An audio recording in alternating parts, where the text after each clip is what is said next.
Special debate నేను Rajasekhar. So Telangana రాష్ట్ర రాజకీయాలు ఎంత శరవేగంగా మారిపోయి ఇప్పుడు కూడా అదే పరిస్థితి కొనసాగుతుంది. ఇక పెట్టుబడుల లక్ష్యంగా అమెరికా అలాగే అమెరికాకు సంబంధించి న్యూయార్క్ సంబంధించి పర్యటన కొనసాగుతుంది. 10 రోజుల పాటు పర్యటన ఉన్నటువంటి పరిస్థితి కనిపిస్తుంది. పూర్తి స్థాయిలో చూసుకుంటే అంటే ఎంతవరకు గత ప్రభుత్వానికి ఈ ప్రభుత్వానికి వ్యత్యాసం అనేది మాత్రం కొంతవరకు క్యూరియాసిటీ జనాల్లో ఉన్నటువంటి పరిస్థితి కనిపిస్తుంది. ఎందుకంటే గతంలో కేటీఆర్ ఐటీ మంత్రిగా ఉన్నప్పుడు చాలా చాకచక్యంగా పనిచేశారు, చాలా మెరుగైనటువంటి ప్రదర్శన ఇచ్చారనేది జనాల్లో ఉన్నటువంటి పరిస్థితి. ఓడిపోయిన తర్వాత కూడా ఇలాంటి పరిస్థితి ఉండేది. కానీ దాన్ని బీట్ చేస్తూ మంత్రి శ్రీధర్ బాబు సారథ్యం రేవంత్ రెడ్డి గతంలో ఇన్వెస్టర్ల సంబంధించినటువంటి సమ్మిట్లో కూడా అత్యధికంగా పెట్టుబడులు తీసుకొచ్చారు, ఎప్పుడు లేనంతగా. ఇప్పుడు పర్యటనలకు సంబంధించి పూర్తి స్థాయిగా ఎన్ఆర్ఎల్తో భేటీ అవుతుంది. పుట్టిన గడ్డకి రుణం తీర్చుకోవడం రావాలని కూడా ఆహ్వానిస్తున్నటువంటి పరిస్థితి కనిపిస్తుంది. సో 10 రోజుల పర్యటనకు సంబంధించి పెట్టుబడులే ప్రధానంగా వెళ్తున్నటువంటి పరిస్థితి కనిపిస్తుంది. పెట్టుబడులు ఎంతవరకు రాబోతున్నాయి, తెలుగు వారికి సంబంధించి ఎలాంటి ప్రోత్సాహకాలు అందించబోతుంది ప్రభుత్వం. సో ఇక్కడ కేటీఆర్ కూడా ట్వీట్ చేసినటువంటి పరిస్థితి కనిపిస్తుంది. భారీగా పెట్టుబడులు తీసుకురావాలని శుభాకాంక్షలు చెప్పడం, వారిని ప్రోత్సహించే విధంగా కూడా మాట్లాడినటువంటి పరిస్థితి. మేము వేసినటువంటి బాటలు ఏవైతే ఉన్నాయో దాన్ని ఉపయోగించుకొని అత్యధికంగా పెట్టుబడులు తీసుకురండి అని చెప్పినటువంటి పరిస్థితి కనిపిస్తుంది. చెప్పడం బాగుంది, పరిస్థితి ఎలా ఉండబోతుంది, ఇదంతా కూడా కొంచెం రాజకీయంగా ఉన్నటువంటి పరిస్థితి కనిపిస్తుంది. ఇదే అంశాల్లో కొంతమంది ఆగస్టు గంటానికి సంబంధించి కూడా ఇవన్నీ కూడా ఈరోజు డిబేట్ పాయింట్లో మనం మాట్లాడదాం. ప్రధానంగా పెట్టుబడులకు సంబంధించి ప్రధానంగా అమెరికా, దక్షిణ కొరియాకి సంబంధించి 10 రోజులకు సంబంధించినటువంటి పర్యటన ముందు మనకి పూర్తి స్థాయిలో డిబేట్కు సంబంధించి కాంగ్రెస్ పార్టీ నుంచి లింగయ్య యాదవ్ గారు ఉన్నారు, బీఆర్ఎస్ పార్టీకి సంబంధించి రామ్మోహన్ గారు ఉన్నారు, అలాగే బీజేపీ పార్టీకి సంబంధించి క్రాంతికిరణ్ గారు ఉన్నారు, అనలిస్టు పాపిరెడ్డి గారు మనకి జాయిన్ అయ్యారు. వారందరికీ కూడా ముందుగా నమస్కారం, డిబేట్కి స్వాగతం. ఎస్ పాపిరెడ్డి గారు చెప్పండి, పూర్తిగా చాలా వరకు అంటే ప్రభుత్వాలు మారిన తర్వాత కాంగ్రెస్ పార్టీ అనగానే పెట్టుబడులకు సంబంధించి కూడా గతంలో కూడా ఆర్థిక వ్యవస్థకు సంబంధించి చాలా కీలకంగా నిర్ణయాలు తీసుకుంది. ఇక్కడ రేవంత్ రెడ్డి సారథ్యంలో మంత్రి శ్రీధర్ బాబు మొత్తం బృందం వెళ్ళేటువంటి పరిస్థితి కనిపిస్తుంది. సో గతంలో కేటీఆర్కి ఒక రకమైనటువంటి ఇమేజ్ ఉంది అనేటువంటి బీఆర్ఎస్ పార్టీ ప్రచారం చేసింది. కానీ ఈసారి దాన్ని మించి పెట్టుబడులు తీసుకురావాలని కాంగ్రెస్ పార్టీ చాలా తీవ్రంగా ప్రయత్నాలు చేస్తుంది. ఆ దిశగానే ముందుకు వెళ్తున్నటువంటి పరిస్థితి కనిపిస్తుంది. సో ఇక్కడ అమెరికా పర్యటనకు సంబంధించి ఇటువైపు పూర్తిగా ఇక్కడ ఉన్నటువంటి సంక్షేమ పథకాలకు సంబంధించి కూడా పూర్తి స్థాయిలో వారితో మాట్లాడి ఇన్వెస్ట్ పెట్టండి అని చెప్పినటువంటి స్వాగతించినటువంటి పరిస్థితి కనిపిస్తుంది. సో పర్యటన ఎలా ఉండే అవకాశం ఉందంటారు? రేవంత్ రెడ్డి నిర్ణయాలకు సంబంధించి ఈ మధ్యన కామెంట్స్ ఒకసారి మాట్లాడుకుంటే ఏ విధంగా చూడొచ్చు?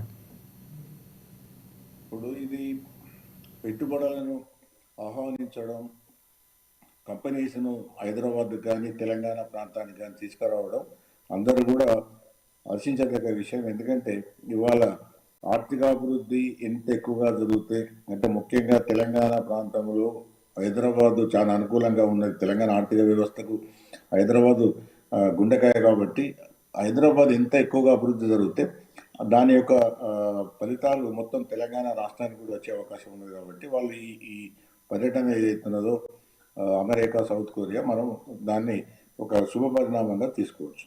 అయితే ఇప్పుడు ఇటువంటి ప్రతి ముఖ్యమంత్రి గారు కూడా తన హయాంలో అమెరికా కానీ, డావోస్ కానీ, లేకపోతే యూరోపు, జపాన్, కొరియా అంటే అభివృద్ధి చెందిన పారిశ్రామిక దేశాలకు పోయి పెట్టుబడులు పెట్టుకొని ఆహ్వానించడం అనేది దాదాపుగా అనుకున్న ముఖ్యమంత్రి ఎన్టీ రామారావు గారు ఉన్నప్పుడు 83 తర్వాత ఆయన కూడా పెద్ద ఎత్తున పోయి అక్కడ ఎన్ఐఆర్ఎస్ని కలవడం, ఆ తర్వాత కూడా చాలామంది ముఖ్యమంత్రులు కూడా పోవడం.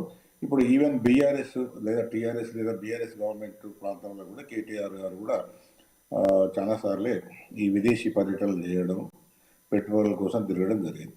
అయితే ఇక్కడ పెట్టుబడులు రావడం అంటే నేను ఒక ఎకనామిక్స్ ప్రొఫెసర్గా చెప్పేది ఏంటంటే అమెరికాలో ఎన్ఆర్ఐస్ ఉన్నారు. ఎన్ఆర్ఐస్లో తెలుగు, తెలంగాణ వాళ్ళు కూడా చాలా పెద్ద సంఖ్యలో ఉన్నారు.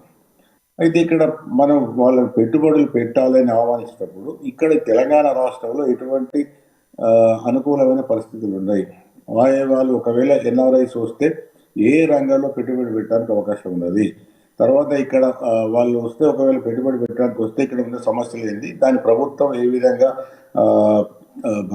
తొందరగా దాన్ని అడ్జస్ట్ చేసి ఆ సమస్యలను పరిష్కరించడానికి అవకాశం ఉన్నది. ఇవన్నిటి మీద కూడా ఆధారపడి ఉంటుంది. ఉదాహరణకు మనం గుజరాత్ తీసుకుంటే గుజరాత్ కన్సిస్టెంట్గా దేశంలో చాలా రాష్ట్రాల కన్నా కూడా ఎక్కువ అది విదేశీ పెట్టుబడులను కానీ ఇక్కడ అంతర్గత పెట్టుబడులు కానీ అది ఆకర్షించడం, పెద్ద ఎత్తున పారిశ్రామికీకరణ జరగడం, పెద్ద ఎత్తున పెద్ద పెద్ద పరిశ్రమలన్నీ కూడా పెద్ద పెద్ద పెట్టుబడిదారులందరూ కూడా లేకపోతే ఎన్ఆర్ఐస్ కూడా ఆ ప్రాంతానికి పోవడం జరిగింది.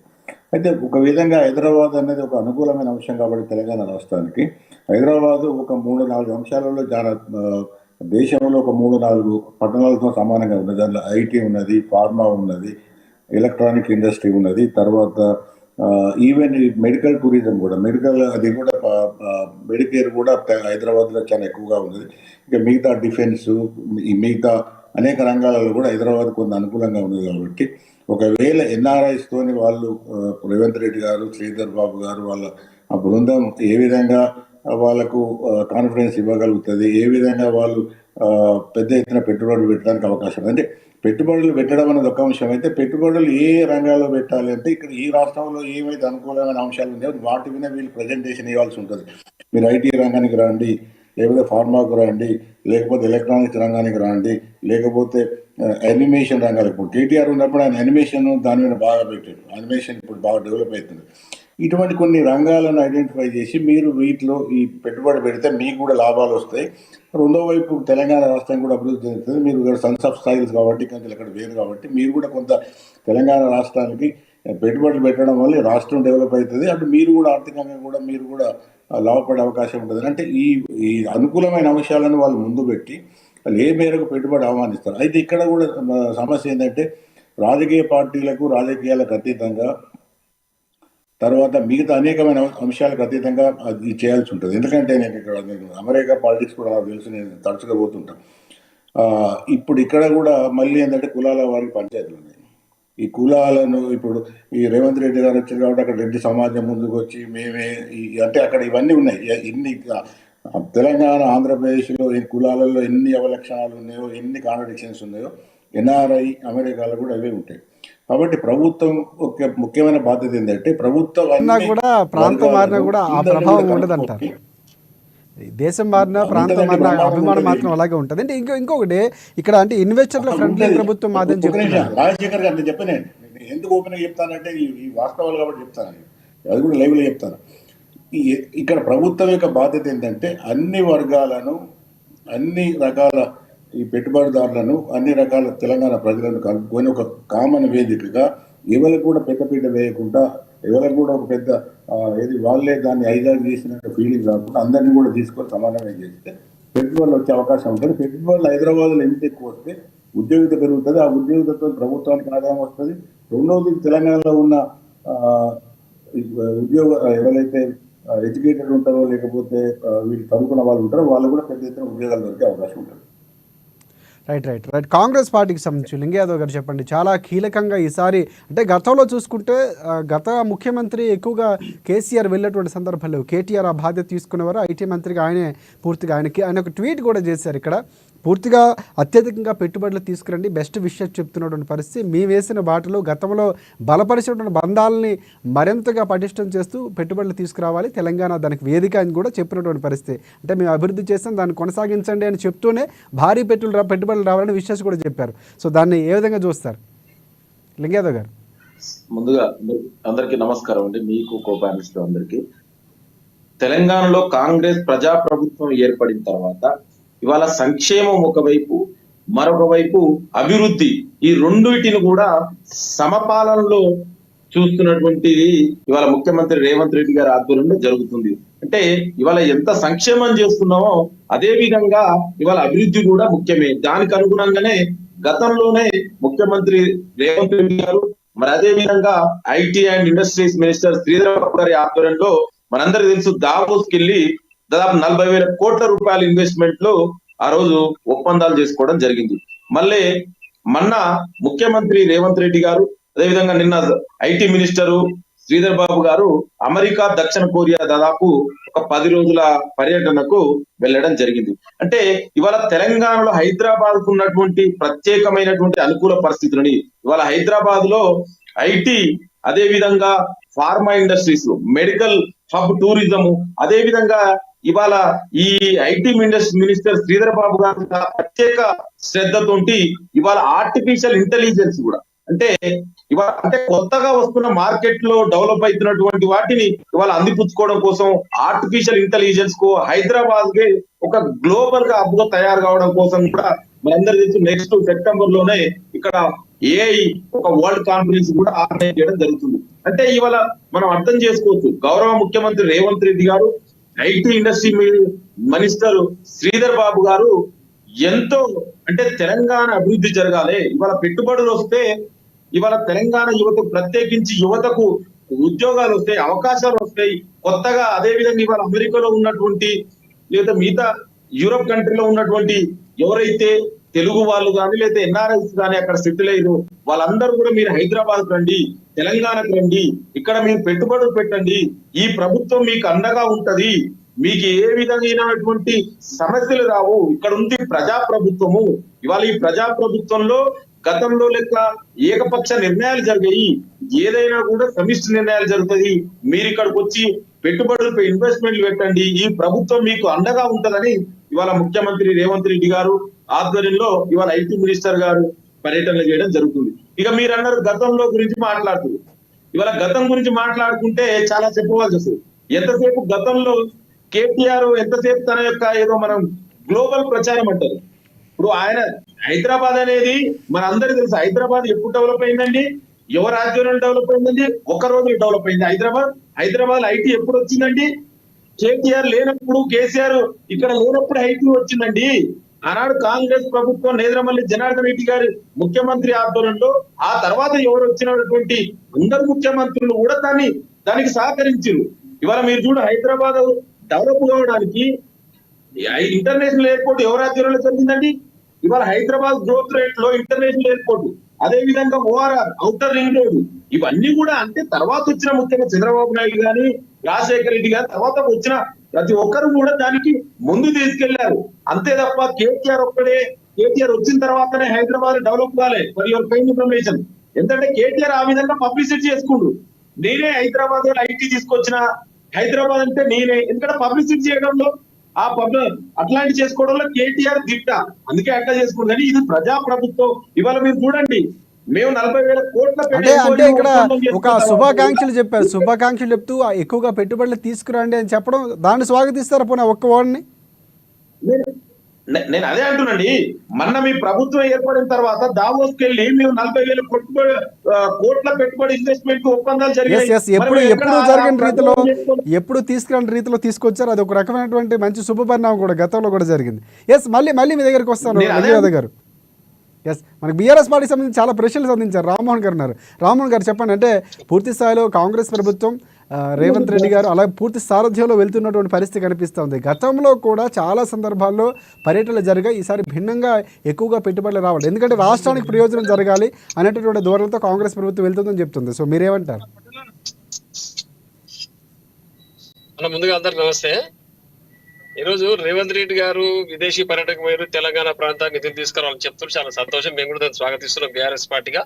ఎందుకంటే తెలంగాణ యొక్క అభివృద్ధి ధ్యేయంగా బీఆర్ఎస్ పార్టీ ఏర్పడ్డది. తెలంగాణ ఆర్థిక వనరులు పెరగాలి, ఇక్కడ ఉన్నటువంటి నిరుద్యోగులకు ఉద్యోగ అవకాశాలు పెరగాలి, అందరూ ఆర్థికంగా స్థితిమంతులు కావాలి ఒక లక్ష్యంతో తెలంగాణ రాష్ట్ర ఉద్యమాన్ని చేసి ఆ రోజు తెలంగాణ రాష్ట్రం సాధించుకున్నాం. తెలంగాణ అభివృద్ధి పదంలో ముందుకు నడపడం జరిగింది, వాస్తవం. ఇప్పుడు లింగన్న గారు చెప్తా ఉన్నారు కాంగ్రెస్ పార్టీ చేసేది మొత్తం. గడిచిన రాజశేఖర రెడ్డి గారు 10 ఏళ్లలో ఏం జరిగింది, తర్వాత తెలంగాణ రాష్ట్రం సిద్ధించిన తర్వాత ముఖ్యమంత్రి కేసీఆర్ గారి నాయకత్వంలో కేటీఆర్ గారు ఐటీ మినిస్టర్ కూడా ఎంత అభివృద్ధి చేశారు అనేది మనకు సూచికలు చెప్తే ఈ రోజు ఇన్ఫర్మేషన్ అంతా మీ దగ్గర కాంగ్రెస్ ప్రభుత్వం. కాకపోతే ఈ రోజు ఒకటే మనం గుర్తుంచుకోవాల్సిన అవసరం ఉంది, హైదరాబాద్ ర్యాపిడ్ ఫోర్స్ లో డెవలప్ చేసింది మాత్రం కేటీఆర్ గారు. ఇది ఎవరు అన్నా కాదన్న వాస్తవం ఇది. అందుకే ప్రజలు కూడా హైదరాబాద్ ప్రాంతంలో చుట్టుపక్కల మొత్తం కూడా బీఆర్ఎస్ పార్టీకి అభివృద్ధి చేశారన్న కరెక్ట్ అంటారా? అభివృద్ధిని కొనసాగించారు అని దానికి ఒప్పుకుంటారు మీరు? ఎందుకంటే పూర్తిగా లింగయ్య గారు చెప్పిన దానికి ఏకీభవించారు. ముందు నుంచి అందరు ముఖ్యమంత్రులు కలిస్తేనే జరిగింది అభివృద్ధి, నగరం అభివృద్ధి జరిగింది, అది ఒప్పుకోవాలి. కాదు, మేము అదే చెప్తున్నాం అండి. ఈ రోజు ఒకటే చెప్తా ఉన్నాం, 3 నెలల క్రితం 40,000 కోట్ల పెట్టుబడి తీసుకొచ్చారు దావోస్కి వెళ్ళి లింగం గారు చెప్పారు. మేము ఒకటే అడుగుతున్నాం కాంగ్రెస్ నాయకుడిని, ఆ 40,000 కోట్లకు ఎక్కడ పెట్టుబడి ఈ రోజు వరకు ఫౌండేషన్ స్టోన్ ఎక్కడ వేసి ఒకసారి చూపించాలి మీరు దయచేసి. ఎందుకంటే ఈ రోజు భారతదేశంలో అందరూ వేరే ఇతర దేశాల నుంచి మన దగ్గరకు పెట్టుబడి రావాలంటే ప్రభుత్వం మారిన తర్వాత అందరూ సెల్ఫ్ డిఫెన్స్ లో పడ్డారు. ఈ రోజు మొన్న ఎప్పుడైతే కేంద్ర బడ్జెట్ లో మనం తెలంగాణ ప్రాంతానికి ఏం తీసుకురానప్పుడే రేవంత్ రెడ్డి గారి యొక్క కెపాసిటీ ఉందో అందరికి అర్థమైంది ఇక్కడ. కాబట్టి దాన్ని బట్టి అందరు కంపెనీస్ ఆలోచన చేసే మౌలిక వసతులు కల్పన చేస్తారో లేదో కాంగ్రెస్ పార్టీ మరి ఏం చేయగలుగుతుందో ఆలోచన చేస్తారు. ఎప్పుడైతే తెలంగాణ కొరకు తెలంగాణ అస్తిత్వం కొరకు పోరాటం చేసిన యొక్క కేసీఆర్ నాయకత్వంలో తెలంగాణ అభివృద్ధి జరుగుతుంది అందరు నమ్మిరు కాబట్టి పెద్ద ఎత్తున హైదరాబాద్ ఐటీ సెక్టర్ లో విపరీతమైన అభివృద్ధి జరిగింది. రామ్మోహన్ గారు గమనిస్తూ ఇక్కడ చిన్న కరెక్షన్, అదే ప్రజలు నమ్మకం కోల్పోయి మళ్ళీ మిమ్మల్ని గద్దె దించారు, మళ్ళీ కాంగ్రెస్ పార్టీకి అవకాశం ఇస్తారు. మళ్ళీ మీ దగ్గరికి వస్తాను. ఎస్ ఇక్కడ ప్రధానంగా బీజేపీ పార్టీకి సంబంధించి క్రాంతికిరణ్ గారు ఉన్నారు. క్రాంతికిరణ్ గారు చెప్పండి, అంటే బీజేపీ పార్టీ కూడా పూర్తి స్థాయిలో గతంలో ఎన్ఆర్ఐలకు సంబంధించి కానీ లేకపోతే ఇప్పుడు కానీ పెట్టుబడులకు సంబంధించి పూర్తిగా అనుకూలంగా కొన్ని సూచనలు చేస్తున్నటువంటి పరిస్థితి కూడా కనిపించింది గత ప్రభుత్వానికి. సో ఇక్కడ ముఖ్యమంత్రిగా అయిన తర్వాత రేవంత్ రెడ్డి ఒక కాంగ్రెస్ పార్టీకి సంబంధించి గతంకి ఇప్పటికీ కాకుండా ఒక భిన్నంగా వెళ్ళే ప్రయత్నం చేస్తున్నారు. ఆయన పర్యటనకు సంబంధించి పూర్తిగా బీజేపీ పార్టీకి సంబంధించి మీరు సూచనలు ఇవ్వాలన్నా కానీ లేకపోతే స్వాగతించవచ్చు. ఎందుకంటే పెట్టుబడులు రాష్ట్ర అభివృద్ధి అంతిమంగా పార్టీలు మారుతుంటాయి, కానీ హైదరాబాద్ అనేది విశ్వనగరం, అంటే చాలా వరకు కూడా అన్ని నగరాలకి ధీటుగా సౌలభ్యాలు ఉన్నటువంటి నగరంగా చెప్పుకోవచ్చు. అందుకే పెట్టుబడులు అప్పటి నుంచి ఇప్పటిదాకా ఆ వెలుగు కొనసాగుతుంది. దాన్ని కాంగ్రెస్ పార్టీ కూడా కొనసాగిస్తామని మరొకసారి చెప్తున్నటువంటి పరిస్థితి ఏ విధంగా చూడొచ్చు? అందరికీ నమస్కారం.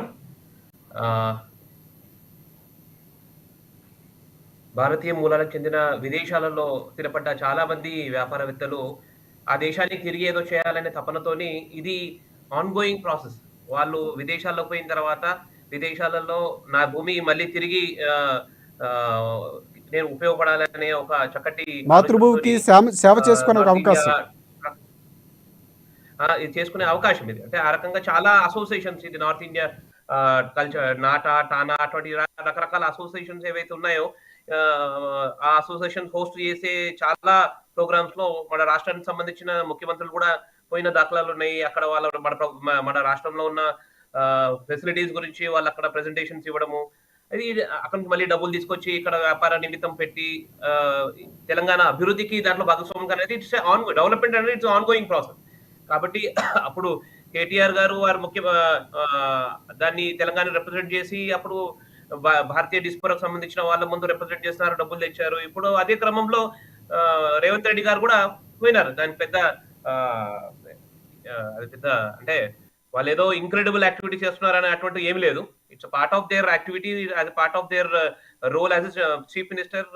అంటే as is the responsible person for the state development కోసం హీ హాస్ టు డూ సంభవ్. కాబట్టి ఒక భారతీయ జనతా పార్టీగా ఒక సూచనలు కాంగ్రెస్ పార్టీకి ఏంటంటే, వీళ్ళు ఏదైతే విదేశాలకు పోయి తెలంగాణలో పెట్టుబడులు పెట్టాలి, తద్వారా రాబోయే రోజుల్లో తెలంగాణ యువతకు దాని ఉద్యోగ అవకాశాలు పెరగాలి, తెలంగాణలో అన్ని రకాలుగా సర్వాంగీణ వికాసం జరగడానికి ఏదైతే ప్రయత్నం జరుగుతుందో ఇది నిజంగా స్వాగతించాల్సిన విషయం. కానీ ఒకటేంటంటే, వ్యక్తిగత స్వలాభం పక్కకు పెట్టి తెలంగాణ ఒక ప్రగతికై పని చేస్తే బాగుంటది.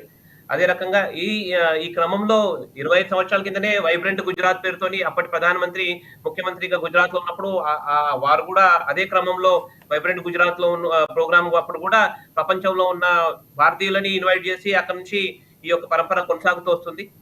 కాబట్టి ఈ దేశంలో ఇది అంటే ఏ రాష్ట్రానికి చెందిన వాళ్ళు ఆ రాష్ట్రాల్లో పోయి అక్కడ ఉన్న స్థిరపడే వాళ్ళని పిలిచి ఇక్కడ ఇన్వెస్ట్ చేసే ఒక క్రమం పదే పెరుగుతూ వస్తుంది. దాన్ని భారతీయ జనతా పార్టీ పక్షాన మేము కూడా స్వాగతిస్తున్నాం.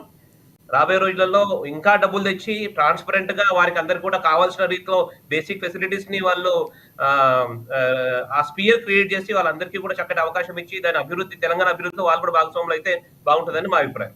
ఎస్ రైట్ క్రాంతిగిరి గారు. ఇక్కడే లింగ యాదవ్ గారు ఇంకొకటి ఇందాక మాట్లాడుతూ తులసిరెడ్డి పాపిరెడ్డి గారు చాలా కీలకమైన ఒక అంశాన్ని చెప్పారు. ఆయన మీడియా ముఖంగా చెప్తున్న అందరికీ తెలిసిన విషయాన్ని మరొకసారి ఆయన ప్రస్తావించారు.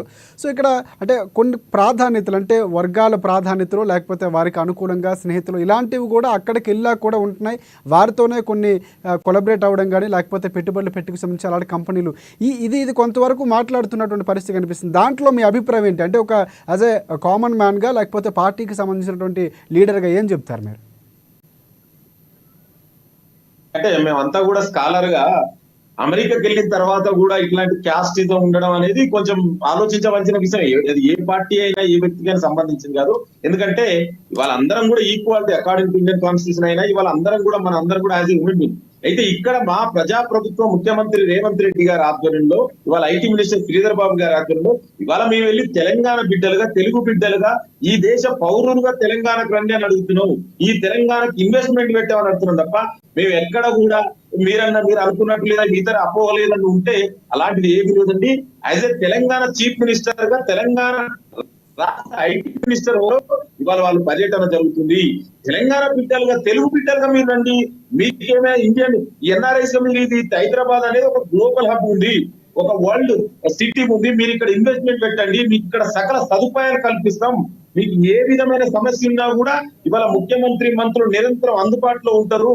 ఇవాళ ఆ విధంగా ముందుకెళ్తున్నాం తప్ప ఇక మీరన్నట్టు లేదా ఇంకోరు అన్నట్టు క్యాస్ట్ ఒకటి లింగయాదవ్ గారు, అది నేనంటుందో లేకపోతే పాపిరెడ్డి గారు అంటుంది కాదు, పూర్తిగా బయట ఉన్నటువంటి ఒక విషయాన్ని ఓపెన్ గా తెలిసినటువంటి విషయాన్ని ప్రస్తావించారు. ఆయన ఒక అనలిస్ట్ గా చెప్పినటువంటి పరిస్థితి, దాన్ని మనం కొంతవరకు యాక్సెప్ట్ చేయాల్సినటువంటి అవసరం ఉందనేది నా భావన. దానికి విరుద్ధంగా కాంగ్రెస్ పార్టీ వెళ్తుందని మీరు చెప్తున్నారు, రైట్? నేనేమంటున్నా అంటే అలా జరగడం అనేది ఇప్పుడు కొంతమంది మనందరూ తెలిసి ఇప్పుడు ఆట ఎవరి పేరు ఉంది, తానా ఎవరి పేరు మీద వచ్చింది, దౌర్భాగ్యం మనకి. అంటే అక్కడ వెళ్ళా కూడా మనకి ఉన్నటువంటి క్యాస్టిజం లేకపోతే అది చూపిస్తున్నాం, బయట దేశాలకు వెళ్ళి కూడా అది కొంతవరకు ఇబ్బందికరం మీరు చెప్తున్నటువంటి అంశం కూడా. నేను అదే చెప్తున్నాండి, ఇన్ని సంవత్సరాల తర్వాత ఇంకా కూడా ఈ కులజాడ్యం అనేది ఈ దేశ సరిహద్దులు దాటిన తర్వాత కూడా ప్రాక్టీస్ చేయడం అనేది మంచి పద్ధతి కాదు. అది ఏ కులమైనా ఏ వర్గం ఎవరు చేసినా కూడా నేనేమంటున్నానంటే అది అట్లా చేయకూడదు. లింగయాదవ్ గారు ఇందాక దానికి సంబంధించి పాపిరెడ్డి గారు మాట్లాడారు, పాపిరెడ్డి గారు రియాక్ట్ అవుతున్నారు. పాపిరెడ్డి గారు చెప్పండి. ఇప్పుడు నేను లింగయ్య గారు, నేను ఫస్ట్ మాట్లాడింది అది కావద్దనే కోరుకున్నాను. ఫస్ట్ అందరినీ కనుక్కొని పోయి అటువంటి రాకుండా ఉండే నాకు తెలుసు అక్కడ ఏం జరుగుతుంది, వ్యవస్థ ఏముందని నాకు తెలుసు కాబట్టి మొదలదే మాట్లాడినారు. కావద్దు, ఉండొద్దని కోరుకున్నాను, ఉండవని కావాలని కోరుకుంటలేదు, డివిజన్ కావాలని కోరుకుంటలేదు. వద్దు, రేవంత్ రెడ్డి గారు ఒక ప్రజా నాయకునిగా, ఒక ఇది పరిమితి చెందిన నాయకునిగా అందరు కలుపుకొని పోవాలని నేను కోరుకుంటున్నాను. నేను ఏదో వేరే దాన్ని ఇదో డివిజన్ చేసి చేయమని చెప్తలేదు. అంటే గతంలో జరిగినటువంటి సందర్భాలు ఉన్నాయి, దానికి అతీతంగా వెళ్ళాలన్నటువంటి భావన పాపిరెడ్డి గారు తెలియజేస్తారు. జరిగినాయి కాబట్టి ఇంకా ముగ్గురు ప్యానలిస్టులకు తెలిసింది అనుకుంటాను. ఈ చాలా విషయాలు కూడా ఓపెన్ అయితే ఒకటి ఇక్కడ ఇవి ఏదైతే తెలంగాణ రాష్ట్ర ప్రభుత్వం ముఖ్యమంత్రి ఆధ్వర్యంలో బృందం ఏంటో ఇలా ఒకసారి అంటే పాతదానికి దీనికి అంతకుముందు కేటీఆర్ పోయినప్పుడు కేవలం జయేష్ రంజన్ అంటే ఒక IT and industry minister secretary పోయేవాడు. కానీ ఈసారి మాత్రం సిఎస్ కొందరు పెద్ద బృందాన్ని తీసుకుపోవడం జరిగింది. అంటే చీఫ్ సెక్రటరీ వేయడం, మిగతా సెక్రటరీస్ వేయడం, అంటే కొంత ఇంటరాక్షన్ ఎక్కువ కావడానికి అవకాశం ఉండదు. ఇది ఒక మంచి డెవలప్మెంట్ గా మనం చూడొచ్చు. రెండవది ఏంటంటే ఇక్కడ మంచి పరిణామం అయితే ఇక్కడ మనం అర్థం చేసుకోవాల్సింది ఏంటంటే, ఒకవేళ ఎవరైనా ఎన్ఆర్ఐస్ కానీ లేకపోతే ఫారిన్ ఇన్వెస్టర్స్ ఎవరైనా మన దేశానికి కానీ మన రాష్ట్రానికి కానీ లేకపోతే హైదరాబాద్ సిటీకి వచ్చి పెట్టుబడి పెట్టినప్పుడు ఎవరు కూడా ఒకటే విషయం అందరూ కూడా గమనించేది ఏంటంటే, పెట్టుబడిదారులు ఎందుకు పెట్టుబడి పెడతారంటే వాళ్ళ పెట్టుబడికి తగిన ప్రతిఫలం లేదా లాభం రావాలని చూస్తారు. ఏ పెట్టుబడిదారులు కూడా ఏదో ఉట్టిగానే ఇక్కడ ఎన్ఆర్ఐస్ ఉన్నారు కాబట్టి ఏదో హైదరాబాద్లో గుట్టి పెరిగింది కాబట్టి అట్లా ఎవరు కూడా పెట్టుబడి పెట్టరు. అయితే ఇక్కడ మన ప్రభుత్వ బాధ్యత ఏంటంటే, ఇక్కడ మీకు ఆకర్షణీయమైన పెట్టుబడులకు అవకాశం ఉన్నది. మీరు ఒక 6-7 రంగాలలో హైదరాబాద్ కానీ తెలంగాణ కానీ చాలా అనుకూలమైనది ఉన్నది. మీరు తప్పకుండా వస్తే మీకు ఒక విధంగా ఏదైతే మాతృదేశం ఒక రుణం తీసుకున్నట్టయితే దాంతో పాటుగా మీ పెట్టుబడులకు కూడా తగిన ప్రతిఫలం వస్తుంది అనేది నచ్చజెప్పాల్సి ఉంటుంది. కేవలం ఏదో మీకు సంస్థ స్థాయిలో మీకు ఇక్కడ వస్తే అట్లా కాబట్టి ఇక్కడ చెప్పేది ఏంటంటే కొన్ని అనుకూలమైన అంశాలు ఉన్నాయి. తర్వాత రెండోది ఏంటంటే, ప్రభుత్వం చేసే విధానాలు ఎట్లుండాలంటే సింగిల్ విండో సిస్టమ్ పెట్టారు. ఇప్పుడు ఒకవేళ ఒక ఇండస్ట్రియల్ వచ్చి ఒక ఐటీ కంపెనీ పెట్టదలుచుకున్నాడు, లేదా ఒక ఫార్మా కంపెనీ పెట్టదలుచుకున్నాడు, లేకపోతే యానిమేషన్ రంగంలో పెట్టుబడి పెట్టదలుచుకున్నాడు, లేకపోతే రకరకాల హైదరాబాద్లో ఇంకా వేరే రంగాలు పెట్టుబడి పెట్టేటప్పుడు వాళ్ళు వచ్చినప్పుడు సీఎం ఆఫీసు డైరెక్ట్ యాక్సెస్ ఉంటుంది. ఇప్పుడు అంతమంది కూడా జరిగినాయి. ఇంకా అంతకన్నా మెరుగైన ఏమైనా పద్ధతి ఉంటే పెట్టాలి. తర్వాత అది ఒక టైం బౌండ్. అంతకుముందు గవర్నమెంట్స్ కూడా ఎట్లా పెట్టినాయంటే 21 daysలో అప్లికేషన్ పెట్టుకున్న తర్వాత ఒకవేళ గవర్నమెంట్ ఏదైనా కారణాలతో క్లియర్ చేయకపోతే బౌండ్ టు యాక్సెప్ట్, అంటే ఆ అప్లికేషన్ యాక్సెప్ట్ అయినట్టే పర్మిషన్ ఇచ్చినట్టు అని కూడా పెట్టడం జరిగింది. అంటే కొన్ని అనుకూలమైన అంశాలు పెట్టారు గత ప్రభుత్వంలో. సరే, ఇప్పుడు మీరు రాజకీయాల గురించి నేను మాట్లాడదలుచుకోలేదు. చంద్రబాబు గారు అభివృద్ధి చేశారు, రాజశేఖర రెడ్డి గారు చేశారు, అంతకుముందు చంద్రబాబు గారు ముందున్న వాళ్ళు కూడా చేశారు. బీజేపీ వాళ్ళు అన్నట్టుగా ఇది కంటిన్యూస్ ప్రాసెస్. అభివృద్ధి అనేది ఒక రోజుతో వచ్చేది కాదు, ఒక రోజుతో ఆగేది కాదు. అనుకుందాం, ఈ కాంగ్రెస్ ప్రభుత్వం పోయి మళ్ళీ కొత్త ప్రభుత్వం వస్తుంది, అక్కడే ఆగది. అభివృద్ధి అనేది జరుగుతుంటది. ఒక్కొక్కసారి ఒక్కొక్క పీరియడ్లో అనుకూలమైన కాలం, అనుకూలమైన అంశాలు ఉంటే పెట్టుబడులు ఎక్కువ వస్తాయి, కొన్ని వీటిలో ప్రతికూలమైన అంశాలు ఉన్నట్టు ఉంటాయి. ఇప్పుడు అమెరికా కానీ, ఇప్పుడు ఈవెన్ చైనా కూడా పెద్ద ఎత్తున హైదరాబాద్ లో పెట్టుబడి పెట్టడానికి ముందుకు వస్తుంది. గవర్నమెంట్. పాపిరెడ్డి గారు మళ్ళీ మీ దగ్గరికి వస్తాను నేను, మళ్ళీ మాట్లాడదాం. ఎస్, ఇటువైపు రామ్మోహన్ గారు ఇందాక పాపిరెడ్డి గారు మాట్లాడుతూ, లేకపోతే ఆయన ఒక వర్డ్ మాట్లాడారు ఇందాక మనం మాట్లాడుతున్న అంశం ఏదైతే ఉందో, ఒక వర్గం వారికి అనుకూలంగా ఉన్నటువంటి వ్యక్తులకు సంబంధాలు లేకపోతే పెట్టుబడులు పెట్టించడం, దానికి కొంచెం స్వలాభాలు అనేవి ఇంక్లూడింగ్ అందులో ఉన్నటువంటి పరిస్థితి ఉండకూడదు అనేటువంటిది ఇక్కడ ప్రధానంగా జరుగుతున్నటువంటి చర్చ. సో ఇక్కడ ఆయన జయేష్ రంజన్ అలాంటి వారిని తీసుకెళ్ళి సరే ఎక్కువ బృందాన్ని తీసుకెళ్ళి మంచి శుభసూచకం జరుగుతుంది కాంగ్రెస్ పార్టీకి సంబంధించి. మీరు గతంలో చేసినటువంటి ఏవైతే ఒప్పందాలు ఉన్నాయో గతానికి సంబంధించి, ఇందాక మీరు సెల్ఫ్ డిఫెన్స్ అంటే కూడా కాంగ్రెస్ పార్టీ ఇలాంటి వ్యాఖ్యలు కూడా చేశారు. కానీ కాంగ్రెస్ ప్రభుత్వం అలా కాకుండా పూర్తిగా అందరినీ కలుపుకొలే ప్రయత్నం చేస్తారని చెప్తుంది. సో అక్కడ బీఆర్ఎస్ పార్టీగా మీరు దాన్ని స్వాగతిస్తారు, ఎందుకంటే గతానికి ఇప్పుడు డిఫరెన్స్ కనిపిస్తుంది. ముఖ్యమంత్రి వెళ్ళారు, దాంతోపాటు దానికి సంబంధించిన శాఖ మంత్రి శ్రీధర్ బాబుతో పాటు ఎవరైతే ఉన్నారో సిఎస్ శాంతికుమార్ లాంటి నేతలు కూడా తీసుకెళ్లేటువంటి పరిస్థితి. దాన్ని స్వాగతించాల్సిన అవసరం ఉందంటారా లేదంటారా? ఖచ్చితంగా ఇందులో మనం ఒకటి గమనించాల్సిన విషయం ఏంటంటే, తెలంగాణ ఉద్యమం అప్పుడు ఎన్ఆర్ఐస్ కూడా పెద్ద ఎత్తున తెలంగాణ రావడానికి ఆకాంక్షతోటి వాళ్ళు కూడా తెలంగాణ ఉద్యమంలో పాల్గొనడం జరిగింది. తదనంతరం తెలంగాణ వచ్చిన తర్వాత కూడా మన యొక్క తెలంగాణ ప్రాంతం అభివృద్ధి కావాలంటే మన వంతు కృషి కూడా ఉండాలని చెప్పి ఎన్ఆర్ఐస్ కూడా పెద్ద ఎత్తున లాబింగ్ చేసి మంచి కంపెనీ, ఐటీ సెక్టర్ కంపెనీలు హైదరాబాద్ లో ఇన్వెస్ట్ చేయడం జరిగింది, పెద్ద కంపెనీలు కూడా. ఇప్పుడు మేము ఎక్కడ చేస్తే 10 సంవత్సరాలు జరిగిన అభివృద్ధి అంతకుముందు జరిగింది మనం వేరే చేసుకున్నట్టయితే, ఇందులో ఒక ముఖ్య విషయం ఏంటంటే కేటీఆర్ గారు కూడా ఐటీ సెక్టర్ లో ఉద్యోగం చేసి వదిలిపెట్టి వచ్చినారు కాబట్టి అందులో ఉన్న పరిచయాలు కూడా మనకు బెనిఫిట్ జరిగింది. ఇంకొకటి, తెలంగాణ భౌగోళిక స్వరూపం కూడా పెట్టుబడిదారులకు అనుకూలంగా ఉండడం, ఇక్కడ సింగిల్ విండో రీతిన వచ్చిన వాళ్ళకి ఇబ్బంది లేకుండా తెలంగాణ ప్రభుత్వం అన్ని వసతులు కల్పించడం కూడా మనం ప్లేస్ పాయింట్ గా చెప్పుకోవచ్చు. ఇప్పుడు కాంగ్రెస్ ప్రభుత్వం అధికారంలోకి వచ్చిన తర్వాత మరి రేవంత్ రెడ్డి గారు అందులో ఎంత సక్సెస్ అవుతారు, మరి వారికి పరిచయం లేదు, మరి ఎంతవరకు లాబింగ్ చేయగలుగుతారో ఒక విషయం. దాంతో పాటు కేంద్రంలో కాంగ్రెస్ చేయడానికి అవకాశాలు లేవంటారా? ఎందుకంటే గతంలో మనం చూసుకుంటే ఇందాక లింగయాదవ్ గారు కూడా మాట్లాడుతూ దావోస్ లో జరిగినటువంటి సభకు సంబంధించి 40,000 కోట్లు దాదాపుగా అక్కడ ఒప్పందాలు చేసుకున్నటువంటి పరిస్థితి గతంలో ఉంది. సో అలాంటి శుభ సందర్భం అప్పుడే అక్కడ శుభ సూచకంగా ఫస్ట్ లోనే ఒక ఇంప్రెషన్ కొట్టేశారు. కాబట్టి కాంగ్రెస్ ప్రభుత్వం దానికి అవకాశాలు ఉన్నాయని మనకు స్పష్టంగా అర్థమవుతుంది. మీరేమంటారు? ఖచ్చితంగా అండి. ఇప్పుడు మేము ఒకటే చెప్తున్నాం, తెలంగాణ అభివృద్ధి చెందుతుంది తప్పకుండా బీఆర్ఎస్ పార్టీ కాంగ్రెస్ ప్రభుత్వానికి పూర్తి స్థాయిలో తెలంగాణ అభివృద్ధి కొరకు మాత్రమే మద్దతు చేస్తుంది. ఇందులో ఎలాంటి కొరీస్ లేవు, వాళ్ళని ఎలాంటి ఇబ్బంది పెట్టే పరిస్థితి ఉండదు. మేము కూడా వినతి చేస్తున్నాం. కేటీఆర్ కూడా అప్పీల్ చేశారు ఎన్ఆర్ఐస్ అందరికీ.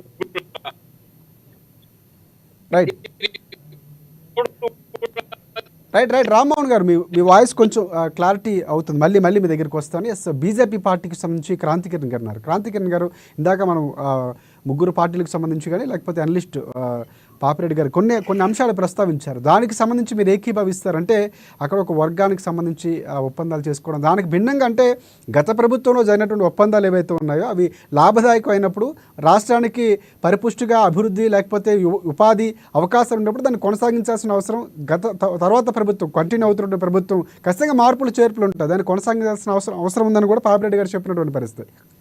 సో దాన్ని ఏ విధంగా చూడొచ్చు అంటారు?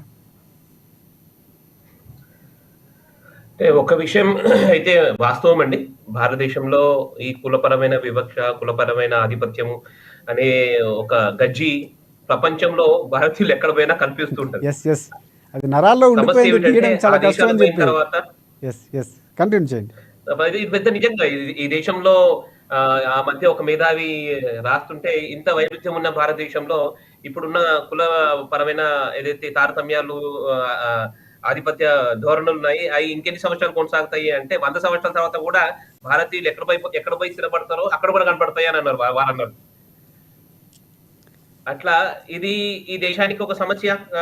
కనీసము ప్రగతిశీల ఆలోచనతోని విదేశాలకు పోయి అక్కడ ఏదైతే ఏ స్పియర్ లో అయితే పనిచేస్తున్నారో ఆ స్పియర్ లో ఏ రకంగా అయితే అక్కడ కంట్రీ వాల్యూస్ ఉంటాయో దానికి మన వాళ్ళు అడాప్ట్ చేసుకొని గ్లోబలైజ్డ్ మోడ్ లో గ్లోబలైజ్డ్ యాటిట్యూడ్ డెవలప్ చేసుకొని తిరిగి ఈ దేశం ఒక ప్రగతికి వాళ్ళు నిష్పక్షపాతంగా ఏ కుల వర్గ భేదాలు లేకుండా ఈ తెలంగాణ నిర్మాణానికి వాళ్ళు దోహదపడితే ఈ జన్మభూమికి వాళ్ళు రుణం తీర్చుకున్న వాళ్ళు ఉంటారు. కాబట్టి మీరు అన్నట్లు అలాంటి సిచ్యువేషన్స్ మనం కూడా ఎక్స్పెక్ట్ చేద్దాం. ఇంకొకటి, నిన్న రేవంత్ రెడ్డి కొన్ని వ్యాఖ్యలు చేశారని ట్వీట్ చేస్తూ కూడా ఉచితాలకు సంబంధించి కూడా కొన్ని ఆయన వ్యాఖ్యలు చేశారు, మీరు వినే ఉంటారు. సో ఉచితాలకు సంబంధించి ఆయన చేసిన వ్యాఖ్యలకు సంబంధించి ప్రజలు దానికోసం ఎదురు చూడకూడదు, ఉచితాలు ఇవ్వడం అనేది అంత సబబు కాదు అంటూనే ఎవరైతే వెనకబడి ఉన్నారో వారికి అవసరం, వారి పరిపుష్టి అంటే వారి జీవనోపాధి పెరగడానికి, వారి అభివృద్ధి చెందడానికి అవసరం అని చెప్పినటువంటి పరిస్థితి. సో ఇక్కడ అంటే ఇన్వెస్టర్లు ఆహ్వానించేందుకు లేకపోతే పెట్టుబడులకు సంబంధించి ఇక్కడ ఉన్నటువంటి భౌగోళిక పరిస్థితులు చెబుతూనే ఈ వ్యాఖ్యలు చేశారన్న. సో దాన్ని ఏ విధంగా చూస్తారు మీరు? చూడండి, అంటే ఉచితాలు అనేది ప్రభుత్వము అది ఒక పాలసీ మేకింగ్ డెసిషన్.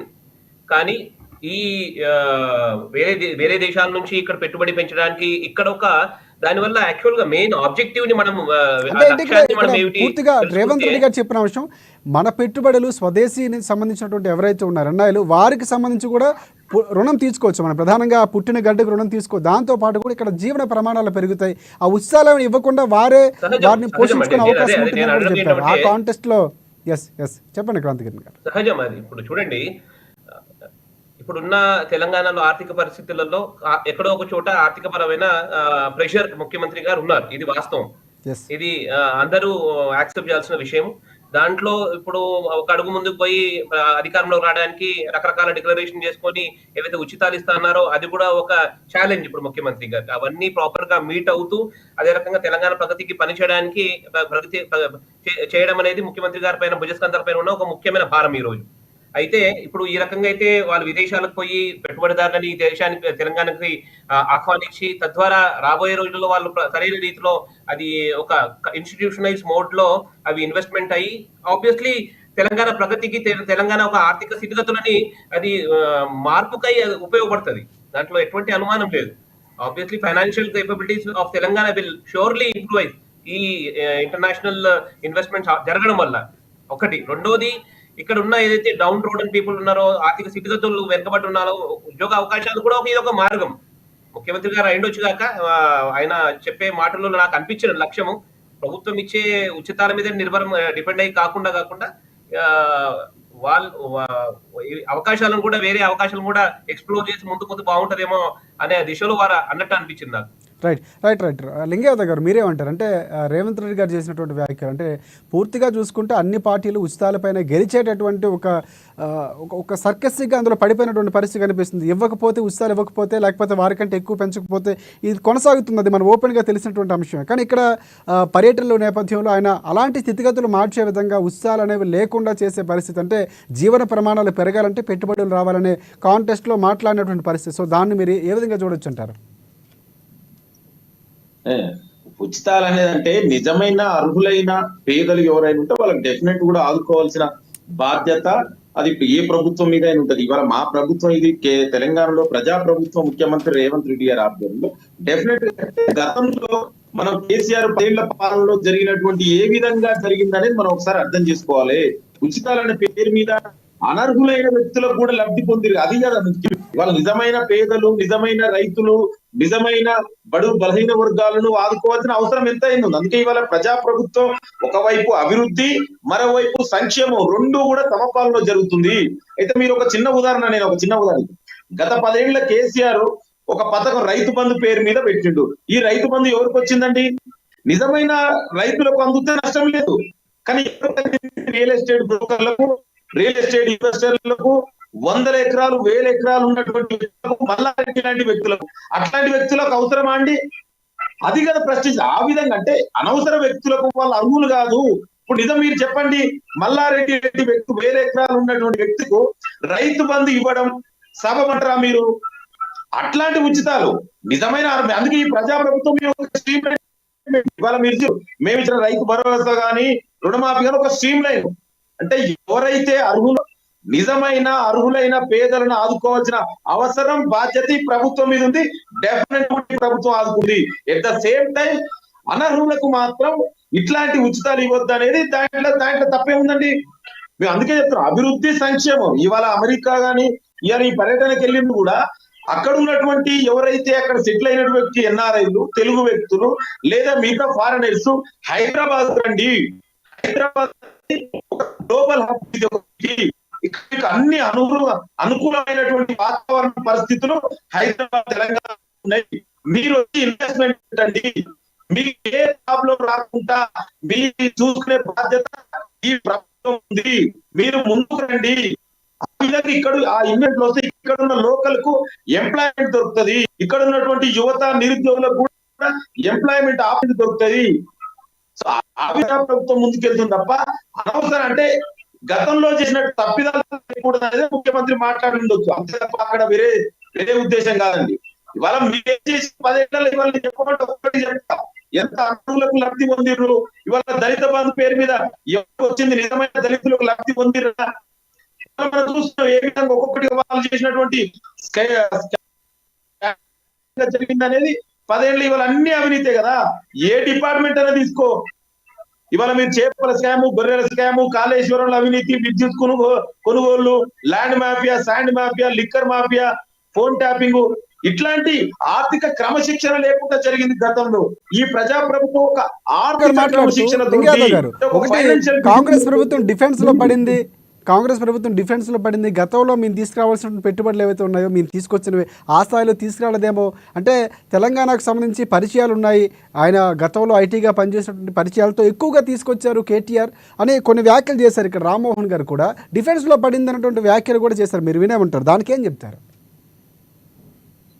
లేదండి, ఇవాళ మీరు చూడండి, ముఖ్యమంత్రి రేవంత్ రెడ్డి గారి ఆధ్వర్యంలో మా ఐటీ ఇండస్ట్రీ మినిస్టర్ శ్రీధర్ బాబు గారు ఒక సమర్థమైనటువంటి మినిస్టర్. మీరు చూడండి, ఆయన ఒక సెంట్రల్ యూనివర్సిటీ ప్రొడక్ట్, ఆయన ఇవాళ దేశంలోనే ఇవాళ ఆర్టిఫిషియల్ ఇంటెలిజెన్స్ కు హైదరాబాద్ హబ్ గా, గ్లోబల్ గానే హైదరాబాద్ హబ్ లో ఉండబోతుంది.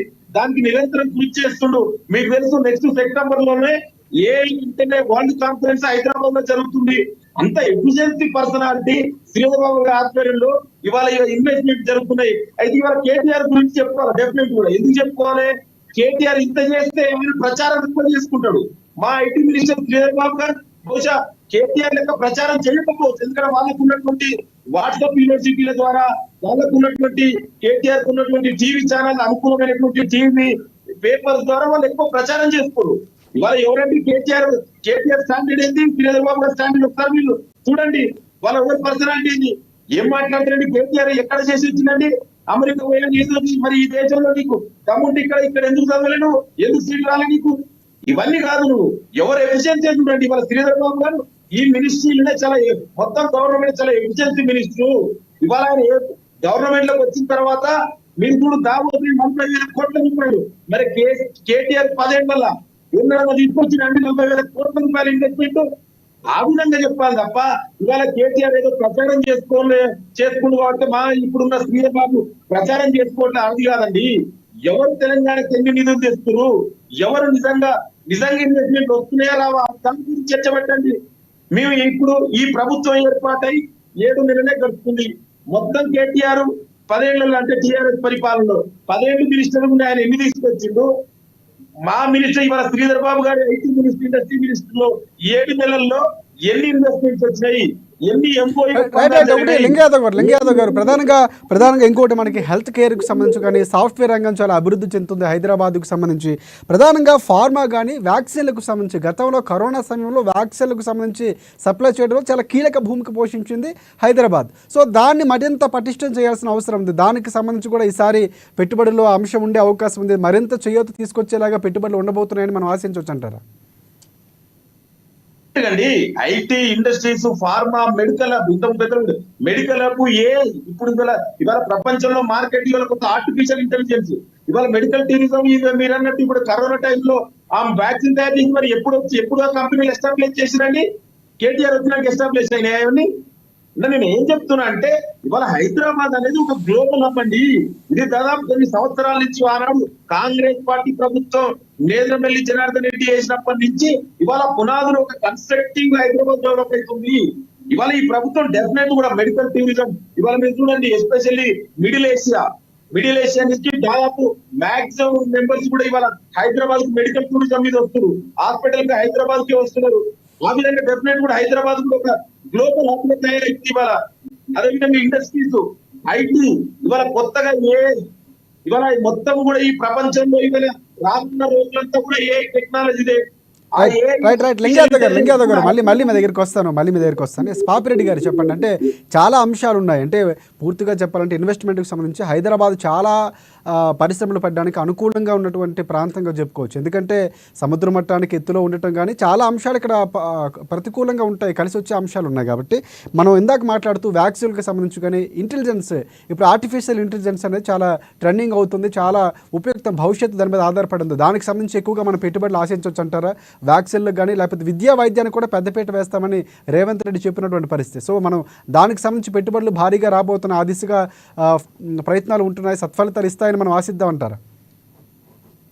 ఇప్పుడు ఆల్రెడీ ఐటీ కానీ ఐటీ ఎనేబుల్డ్ అంటారు, ఐటీ రిలేటెడ్ కానీ ఈ ఐటీ నుంచి వచ్చిందే సెపరేట్ ఏం కాదు, పార్ట్ ఆఫ్ ది అంటే నెక్స్ట్ స్టేజ్ లో ఆర్టిఫిషియల్ ఇంటెలిజెన్స్ రివల్యూషన్. అది ఒక ఒక్క విషయం ఏంటంటే లింగయ్య యాదవ్ గారు కానీ రామ్మోహన్ గారు కానీ క్రాంతి కుమార్ గారు ముగ్గురు కూడా ఒకటే విషయం చెప్తారు.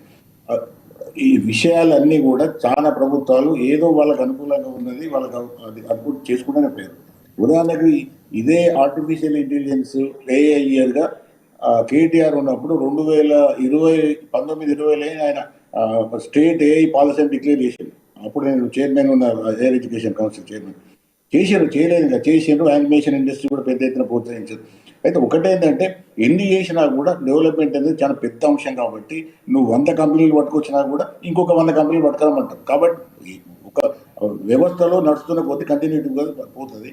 రెండోది ఏంటంటే ఇక్కడ మౌలిక వసతులు ఏ విధంగా ఉన్నాయి, ఒక ఇండస్ట్రీ పెట్టదలుచుకున్నప్పుడు పవర్ సప్లై ఏ విధంగా ఉన్నది, రోడ్స్ ఏ విధంగా ఉన్నాయి, ల్యాండ్ ఆర్డర్ ఏ విధంగా ఉన్నది, స్కిల్ మ్యాన్ పవర్ ఏ విధంగా ఉంది. పాపిరెడ్డి గారు ఇక్కడ ఇంకొక అంశం అంటే హైదరాబాద్కు సంబంధించి డెవలప్ అవుతూ కూడా కొంతవరకు ట్రాఫిక్కు సంబంధించి చాలా సమస్యలు మనకి ఉత్పన్నం అవుతున్నాయి. దాన్ని నియంత్రించడం కూడా కొంతవరకు గతంలో ఇండస్ట్రీలు చాలామంది వెళ్ళడానికి ట్రాఫిక్ ఇబ్బంది అవుతున్నటువంటి సందర్భాలు కూడా మనం విన్నాం. అంటే ఇప్పుడు హైదరాబాద్ ఒక రకం చూసుకుంటే ఢిల్లీలో ఇక్కడ పొల్యూషన్ చాలా ఎక్కువ ఉంది. సో ఇలాంటివి కూడా ఇక్కడ కంట్రోల్ చేయాలి. భవిష్యత్తు ప్రభుత్వాలు ఏవైతే ఉన్నాయో దానికి కూడా కొంతవరకు చర్యలు తీసుకోవాల్సిన అవసరం ఉందంటారు. మీరు మాట్లాడుతున్న పాయింట్లో మనం మాట్లాడితే కనుక ఇప్పుడు ఇదే పాయింట్ అండి రాజశేఖర్ గారు, ఒక 5 నిమిషాలు నాకు ఏంటంటే క్లియర్ చెప్తారు.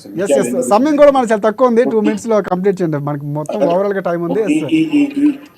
ఈ మౌలిక సదుపాయాలు ఎంత ఎక్కువ చేయగలుగుతుంది అంత మంచిది. ఉదాహరణకు ఇవాళ కర్ణాటకలో అక్కడ ప్రభుత్వం తెలుసో తెలియక చేసిన పెద్ద తప్పు ఏంటంటే స్థానికులకే 50% రిజర్వేషన్, కింది పోస్టులు అంటే కింది బ్లూ కాలర్ జాబ్స్ 70% అని.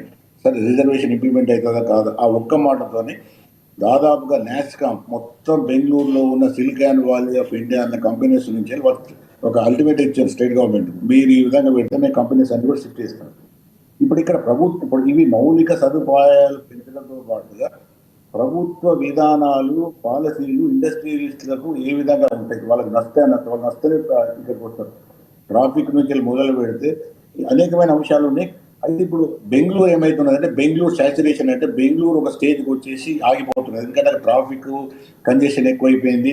మొన్న ఇప్పుడున్న ప్రభుత్వం యొక్క ఆ తెలుగు తక్కువతనంతో వాళ్ళు మొన్న పెట్టిన ఏవైతే ఈ విధానాలు ఉన్నాయో దాంతో ఒక విధంగా బెంగళూరు ఇమేజే ఒక విధంగా కొంత దెబ్బతింది అక్కడ. ఇప్పుడు హైదరాబాదు అనుకూలంగా ఉన్న ప్రదేశం. ఇప్పుడు ఒకవేళ ముఖ్యమంత్రి గారు ఈ ప్రభుత్వం ఈ అనుకూలతను వాడుకుంటే చాలా, ఒకటేమో అక్కడ ట్రాఫిక్ కంజెషన్, తర్వాత ఓవర్ క్రౌడెడ్ అయింది. బెంగళూరు నుంచి బెంగళూరులో కొత్త ఇన్వెస్ట్మెంట్స్, కొత్త కంపెనీస్ వస్తున్నాయి. చాలా మటుకు ఎక్స్టెన్షన్ కంపెనీస్ అన్ని కూడా హైదరాబాద్కి వస్తున్నాయి. ఇంకా వీళ్ళు ఒకవేళ గట్టిగా వాళ్ళు ఇండస్ట్రీలు నచ్చజెప్పగలిగితే ఎన్ఆర్ఐస్ కాదు ఇక్కడ ఉన్న కంపెనీస్ కూడా పెద్ద ఎత్తున హైదరాబాద్కి వచ్చే అవకాశం ఉంది. ఒకటి హైదరాబాద్ కొత్త పెద్ద అనుకూలమైన అవసరం ఏంటంటే పెద్ద ఓఆర్ఆర్ అంటే అవుటర్ రింగ్ రోడ్ ఉన్నది. కాబట్టి ట్రాఫిక్ బెంగళూరు కన్నా కూడా హైదరాబాద్ ట్రాఫిక్ అంశాలు ఉన్నప్పటికీ కూడా 2 సిటీల మధ్య మనం పోల్చుకుంటే హైదరాబాద్ చాలా మెరుగ్గా ఉంది. పాపిరెడ్డి గారు కంక్లూడ్ చేసేయండి మీరు. ఇవన్నీ ముందుకు పెట్టి బెంగళూరు కన్నా కూడా హైదరాబాద్ ఈ విషయాలలో బాగున్నది. చెన్నై కన్నా ఇప్పుడు 4 సిటీలు పోటీ పడుతున్నాయండి, హైదరాబాదు, బెంగళూరు, హైదరాబాదు, చెన్నై, పూణే, సమ్ ఎక్స్టెంట్ నోయిడా, ఢిల్లీ. 5-6 పట్టణాలు ఏరియాస్ మాత్రమే ఈ ఐటీ కానీ మిగతా ఇండస్ట్రీలు అన్నింటిలో కూడా పెద్ద ఎత్తున పోటీ పడుతున్న ప్రాంతాలు. వీళ్ళు చెప్పగలగాలి Hyderabad is number 1 for your investments. Bengaluru saturate అయిపోయింది, చెన్నైలో అంతా బాగలేదు, వాటర్ ప్రాబ్లం ఉన్నది, అక్కడ సైక్లోన్స్ వస్తున్నాయి, ఢిల్లీలో పొల్యూషన్ ఉన్నది. ఇవన్నీ చెప్పగలిగి అన్నిటికన్నా అనుకూలంగా ఉన్నది హైదరాబాద్ ఉన్నది. అన్నిటికన్నా ఇంకా హైదరాబాద్లో ఉన్న ఒక ముఖ్యమైన విషయం సీఎం గారు చెప్తారు, చెప్పలేదు కాదు, ఇక్కడ గవర్నమెంట్ ల్యాండ్స్ ఎక్కువ ఉన్నాయి. మీకు ఒకవేళ కంపెనీస్ పెడితే మేము గవర్నమెంటే ల్యాండ్ ఇవ్వడానికి సిద్ధంగా ఉన్నాం. అమెజాన్ కంపెనీ ఇవాళ లార్జెస్ట్ ఏది కంపెనీ ఇది హైదరాబాద్లో పెట్టింది. ఎందుకంటే బికాస్ ఆఫ్ ఆ నార్త్ ఇంగ్లో గవర్నమెంట్ ల్యాండ్ ఇచ్చింది. ల్యాండ్ 17-18 ఎకరాలు ఇవ్వడంతో వాళ్ళు పెద్ద ఎత్తున మొత్తం అమెరికా కన్నా కూడా అమెజాన్ కంపెనీ ఇక్కడ పెద్ద కంపెనీ వచ్చింది. అట్లా కొంత వాళ్ళ ఇండస్ట్రియలిస్టులు ఒక నాట్ ఓన్లీ ఎన్ఆర్ఐస్, అక్కడ ఉన్న ఈవెన్ అదర్ ఇండస్ట్రీస్ కూడా మాకు ఈ విషయాలలో అనుకూలత ఉన్నది. Hyderabad is number 1 for all these facilities అని గట్టిగా చెప్పగలగాలి, ప్రజెంటేషన్ చెప్పగలగాలి. బెంగళూరు కన్నా మాది భిన్నంగా ఉన్నది, చెన్నై కన్నా మాది భిన్నంగా ఉన్నది, నోయిడా కన్నా కూడా మాది భిన్నంగా ఉన్నది, ఇంకా ఈవెన్ పూణే కన్నా కూడా. పూణేలో ఇప్పుడు ఫ్లడ్స్ వచ్చినాయి, ఏదో ప్రాబ్లం అవుతుంది. హైదరాబాద్కి ఆ ప్రాబ్లం లేదు. మాకు డ్రింకింగ్ వాటర్ ఫెసిలిటీస్ ఉన్నది, ట్రాఫిక్ కంజెషన్ లేదు, ల్యాండ్ ఆర్డర్ బాగున్నది, ఈవెన్ వెదర్ వైజ్గా బాగున్నదని ఇవన్నీ చెప్పగలిగి ఇప్పుడు అవన్నీ ఉపయోగలిగితే ఇన్వెస్ట్మెంట్స్ కమిట్మెంట్. వెంకయ్య గారు మీకు కూడా చెప్తారు, దావోస్ పోయి 40,000 కోట్లు అనేది కేవలం కమిట్మెంట్. కేటీఆర్ పోయినప్పుడు కూడా 1,00,000 కోట్ల కమిట్మెంట్ వచ్చింది, ఏం రాలేదు. Commitment is different, investment is పెట్టడం డిఫరెంట్. కమిట్మెంట్ వచ్చిన మాత్రాన్ని కంపెనీలు ఉరికొచ్చేం పెడతలేవు. కాబట్టి ఇవన్నీ ఫాలో అప్ యాక్షన్ చేసి ఈ కంపెనీస్ పట్టుకొచ్చి పెట్టి ఇక్కడ ఎంత ఉత్పత్తి చేయగలుగుతాం, ఎంత ఉద్యోగం చేయగలుగుతాం అన్నది పోయిన ప్రభుత్వాలు కొంత చేసినాయి. మీరు ఆల్టుగెదర్ చెప్పలేరు. మీరు రేపు ఒకవేళ 29లో మీరు 20 మీరు పోయిన తర్వాత కూడా వచ్చినప్పుడు కదా అంటాడు. అట్లా కాదు, కంటిన్యూటీ ఉన్నది, నడుస్తున్నది. అది అందరు కూడా ఒప్పుకోవాలి. ఇది ఈవెన్ కేటీఆర్ ముందు కూడా అంతకుముందు ఆంధ్రప్రదేశ్ ఉన్నప్పుడు ఆంధ్రప్రదేశ్ ప్రభుత్వాలు కూడా చేసినాయి, చేయలేదని కాదు. వీళ్ళు వచ్చినాక పూర్తిగా ఏ ప్రభుత్వం కొనసాగిస్తుంది. ఎస్ పాపిరెడ్డి గారు, ఎస్ రైట్. చివరికి కంక్లూడ్ చేయండి. పాజిటివ్ ఒకటే ఫైనల్ చెప్పేది ఏంటంటే, ఈ టూర్ను మనం పాజిటివ్గా తీసుకోవాలి, దాన్ని మనం వెల్కమ్ చేయాలి. మనం ఒక హోప్ ఏంటంటే పెద్ద ఎత్తున వీళ్ళు అక్కడ ఇన్వెస్టర్స్ని కన్విన్స్ చేసి ఇన్వెస్ట్మెంట్స్ హైదరాబాద్ పట్టుకొస్తారని మనం గట్టిగా కోరుకోవాలి. Right, thank you. ఎస్ లింగయాదవ్ గారు చెప్పండి పూర్తిగా. అంతే ఇక్కడ ఇన్ఫ్రాస్ట్రక్చర్స్ కానీ లేకపోతే భూములకు సంబంధించి అంటే మన బెంగళూరు సిటీగా చెప్పుకుంటాం. బెంగళూరు తర్వాత లేకపోతే ఢిల్లీ తర్వాత ఇప్పుడు అనుకూలంగా ఇప్పుడు ఉన్నటువంటి ప్రాంతాలు, ఇందాక మా పాపిరెడ్డి గారు మాట్లాడుతూ కూడా చాలా అంశాలు చెప్పారు. సో అనుకూలమైనటువంటి ప్రదేశంగా చెప్పుకోవచ్చు. అంటే భావితరాలకు సంబంధించి కొన్ని ఊహించాల్సినటువంటి అవసరం ఉంది. ఇక్కడ ఉన్నటువంటి కొన్ని సమస్యలు కూడా పరిష్కరించి శాశ్వత పరిష్కారం చూపిస్తే కనుక భవిష్యత్తులో పెట్టుబడులు మరింతగా దారాలాగా కంటిన్యూ అయ్యే అవకాశం ఉంటుంది, అభివృద్ధి చెందే అవకాశం ఉంటుంది, ఒక రోల్ మోడల్గా ఉండబోతుంది. మాటల్లో కాకుండా చేతలు ఉండే అవకాశం ఉంటుందని స్పష్టంగా అర్థమవుతుంది. సో ఆ దిశగా ఉండాల్సిన అవసరం, కొన్ని సమస్యలు ఉన్నది మీ వరకు తెలిసినటువంటి సమస్యలే. సో కాంగ్రెస్ ప్రభుత్వం దానిపై కూడా దృష్టి పెడుతుందని భావించాల్సిన అవసరం ఉందంటారా మీరు పార్టీకి సంబంధించినటువంటి నేతగా? డెఫినెట్ గా. అందుకే అండి ఇవాళ ఈ ప్రజాప్రభుత్వం, ఇవాళ సంక్షేమం ఎంత ముఖ్యం, అభివృద్ధి కూడా ఆ విధంగానే ఇవాళ సమపాలన చూస్తున్నటువంటిది ఇది ప్రజాప్రభుత్వం. అందుకే మీరు చూడండి, డెఫినెట్ కూడా ఇవాళ ఇన్వెస్ట్మెంట్లు వచ్చినప్పుడు ఇక్కడ ఉన్నటువంటి కొన్ని లోకల్ సమస్యలు ఉంటే దానికి ట్రాఫిక్ అనేది ఇవాళ మేజర్ వరల్డ్ లో ఏ సిటీలో అయినా కూడా ట్రాఫిక్ అనేది one of the biggest problem facing the అక్కడ ఉన్నటువంటి సిటిజన్స్. ఇవాళ అందుకే హైదరాబాద్ ఆనాడు కాంగ్రెస్ ప్రభుత్వంలోనే ఔటర్ రింగ్ రోడ్ నిర్మాణం జరిగింది. ఇవాళ మళ్ళా RRR రీజనల్ రింగ్ రోడ్ కూడా ఇవాళ దాన్ని భవిష్యత్తు అంటే హైదరాబాద్ ని, తెలంగాణని భవిష్యత్తు ఇంకొక 50 ఏళ్ళ 100 ఏళ్ల వరకు కూడా ఇక్కడ సమస్యలు ఉండకూడదు, ఇక్కడ ఇన్వెస్ట్మెంట్ రావాలి. అంత దూరదృష్టితోటే కదా ఇవాళ ముఖ్యమంత్రి రేవంత్ రెడ్డి గారి ఆధ్వర్యంలో చాలా సీరియస్ గా ఇవాళ రీజనల్ రింగ్ రోడ్ కూడా ఎందుకంత సీరియస్ గా తీసుకుంటారండి. కంక్లూడ్ చేయండి లింగయాదవ్ గారు. చెప్పండి.